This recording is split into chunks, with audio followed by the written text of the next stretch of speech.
કોંગ્રેસ દ્વારા વર્ષ 2027ની ચૂંટણીનું બ્યુગલ જૂનાગઢથી ફૂંકાશે। ભવનાથના પ્રેરણાધામમાં કોંગ્રેસની પ્રદેશ કક્ષાની 10 દિવસીય પ્રશિક્ષણ શિબિરનો આજથી પ્રારંભ થયો। કોંગ્રેસના રાષ્ટ્રીય અધ્યક્ષ મલ્લિકાર્જુન ખડગેના હસ્તે ઉદ્ઘાટન થનારું છે અને આપને જણાવીએ કે અહીં વિપક્ષના નેતા રાહુલ ગાંધી પણ શિબિરમાં જોડાય તેવી શક્યતા જોવા મળી રહી છે। સંગઠન મજબૂત કરવાના મુખ્ય ઉદ્દેશ્ય સાથે આ તાલીમ વર્ગ યોજાશે। 10 થી 20 સપ્ટેમ્બર સુધી અહીં કોંગ્રેસની પ્રશિક્ષણ શિબિર ચાલનારી છે। ગુજરાતના મહાનગરો અને જિલ્લાના પ્રમુખોને માર્ગદર્શન આપવા માટે આ મહત્વપૂર્ણ બની રહેશે। આ તમામ શિબિર વોટ ચોરીને કારણે મતદાનનો અધિકાર ખતમ થયો હોવાનો આરોપ અમિત ચાવડાએ લગાવ્યો। વોટ ચોરોને કોંગ્રેસ કાર્યકર્તાઓ ખુલ્લા પાડશે।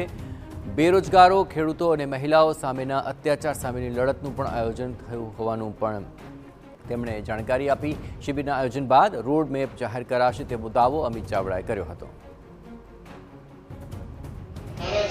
પ્રમુખશ્રીઓની આ તાલીમ શિબિરનું ઉદ્ઘાટન એમના હસ્તે કરવામાં આવશે અને આખા દિવસ દરમિયાન જિલ્લા કોંગ્રેસ સમિતિના પ્રમુખશ્રીઓ અને પ્રદેશના આગેવાનો સાથે સમય વ્યતીત કરવાના છે। આ 10 દિવસ દરમિયાન જુદા જુદા વિષયના નિષ્ણાત, રાજકીય, સામાજિક અને અન્ય ક્ષેત્રના મહાનુભાવો આ શિબિરમાં આવીને માર્ગદર્શન આપવાના છે।